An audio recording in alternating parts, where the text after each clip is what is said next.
Hello, this is Marcus here and welcome to another episode of EV Journey.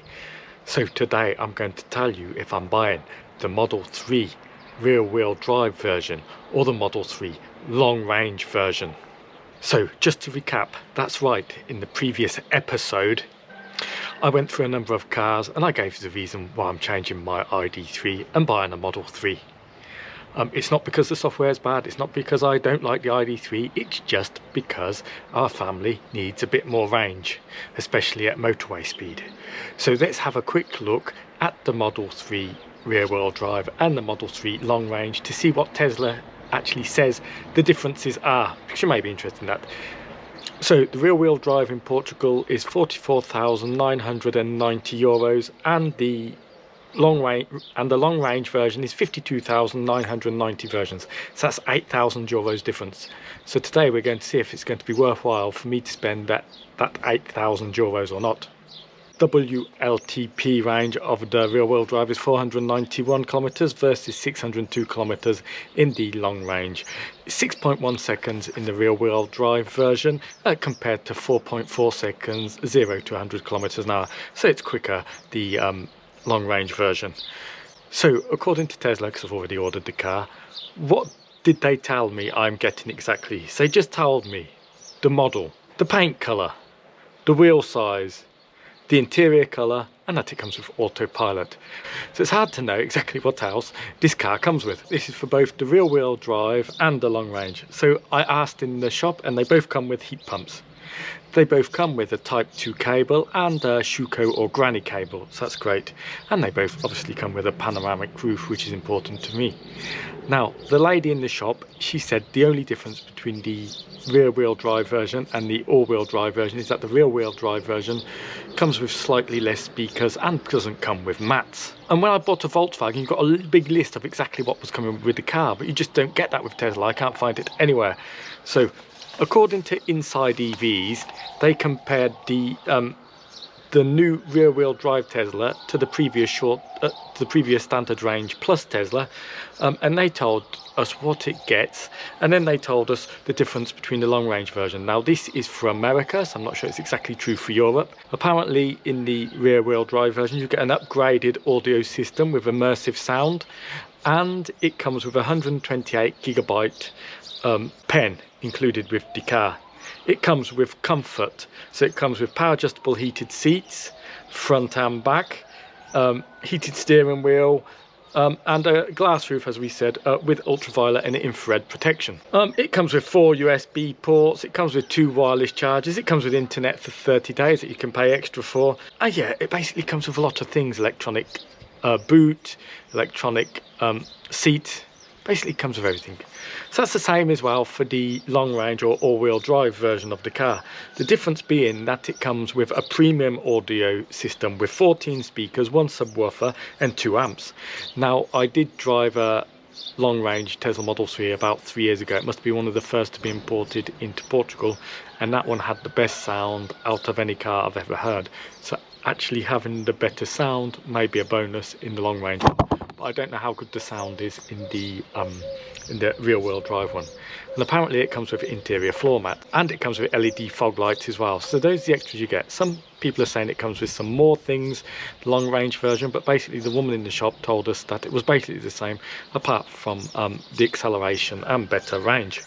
So it's really difficult if you're buying a Tesla to know exactly what the full specifications are, and unless you've got the cars side by side. I did see a review on the internet and somebody was saying you don't get electronic lumbar support in the seats in the rear-wheel drive version, but you do in the long range version. What's the most interesting difference between these two cars? So the rear-wheel drive version comes with LFP batteries and the long range version comes with MCA batteries. So LFP batteries are lithium iron phosphate and NCA batteries are nickel, cobalt and aluminium. Now the LFP batteries, they're obviously cheaper because nickel is very expensive at the moment and cobalt is very expensive at the moment. And in my mind the LFP come with some other advantages over NCA, not just cost. One of the advantages is that Tesla recommends that you charge them to 100%, and with the NCA it's recommended that you charge them only to 80%. Obviously if you're going on a long road trip then you can charge them to 100%, but you shouldn't leave them at that stage of charge for 100% for a long time. You should just drive straight away. Now this was exactly the same in my ID3. I was only charged to 80%. Unless it was on a long road trip, then I would try to charge to 100%, but not leave it at that state of charge to 100%. Now in my ID3 I found this quite stressful. I know the long range version of the Model 3 has got much more range, so you could charge it to 80% and have more or less the same range you get at 100% in the LFP battery. But the fact you can't charge it often to 100% in the ID3 was a bit stressful for me. So I've decided I'm going to buy the LFP rear-wheel drive version. I will show you some routes and why this car really works for me.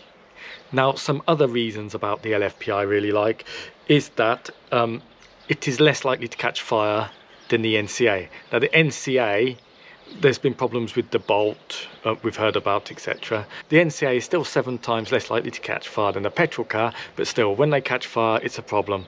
Basically, it's my understanding that the LFP batteries, it's almost impossible for them to catch fire. You can stab them, you can burn them. Those things just don't catch fire. Another thing is they're much more resistant to high temperatures.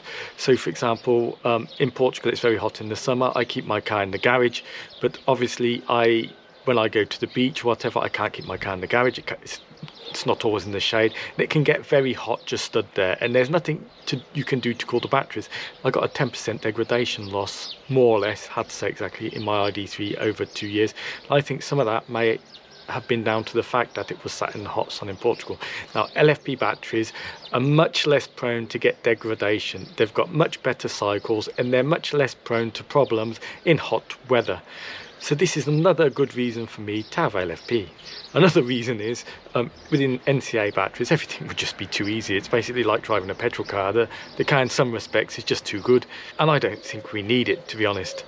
And €8,000, let's talk about €8,000. €8,000, it doesn't sound like a lot when you're buying a €45,000 car. Just say, oh, another €8,000. But you can do a lot with €8,000. You could buy a Citroen Ami, for example, for €8,000 and still get some change. There's something I'm actually going to do with that €8,000, or just a little bit less, but not much less.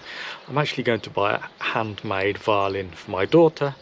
So I'm going to keep my wife happy by buying her a Tesla Model 3, and I keep my daughter happy by buying her a handmade violin. That's another reason I'm going to be spending a lot of money this month with the Tesla Model 3 and with the handmade violin. Price is quite a big factor there. We go on a trip very often from our house near Lisbon to a flat we have in the Algarve. Now that trip is 383 kilometers. So I'm just going to show you the difference between the LFP battery car and the long range car. So at 283 kilometers, it's basically all motorway. With the Model 3 rear wheel drive, we'll get there with 13%. That will take 2 hours and 33 minutes according to a better route planner. And this is also taking in 5% degradation. So this is already calculated into it. So hopefully after 1-2 years with the car, the degradation shouldn't be much more than 5%. All-wheel drive version, it's 2 hours and 33 minutes, exactly the same, but we will arrive with 36%. Now for us arriving with 13% is not a problem, and near our apartment on the way down there's actually superchargers, so it's going to be no problem. It's going to be much easier charging if we do need to charge than it is with our ID3. So let's have a look at another trip we do sometimes but not very often. So this is to Porto, so our house near Lisbon to Porto. Now that's a bit further, 333 kilometers. So in the rear wheel drive car that will take 3 hours and 6 minutes, and there's a 6-minute charging stop, and you'll arrive with 15%, 6-minute charging stop.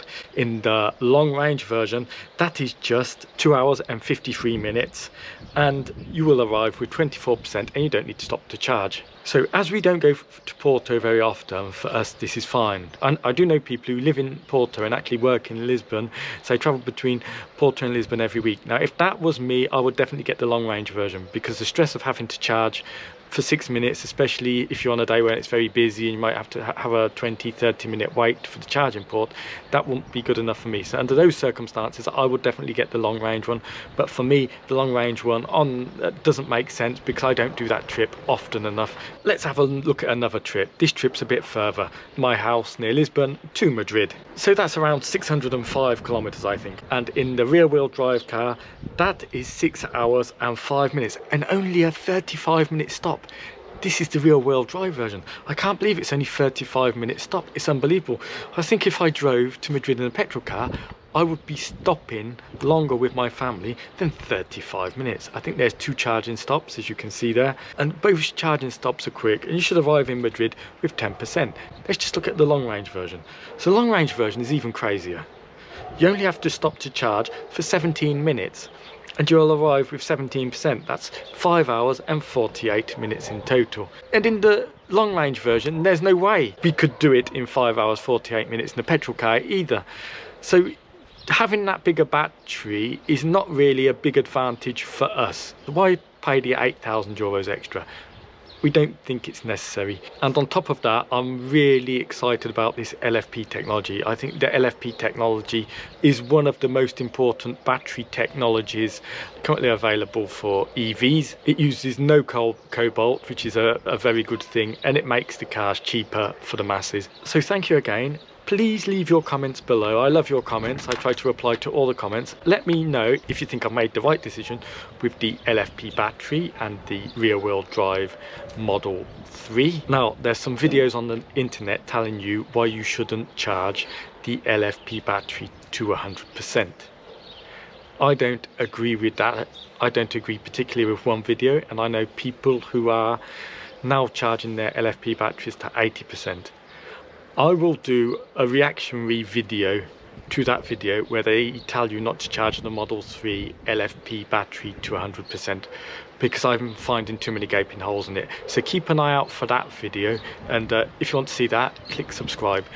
Thank you again for watching. Please remember to click subscribe, leave your comments. It's going to be very interesting when I do get my Model 3. We're going to see what it's like for an ID3 driver move into a Model 3. Yes, and thank you again, and bye.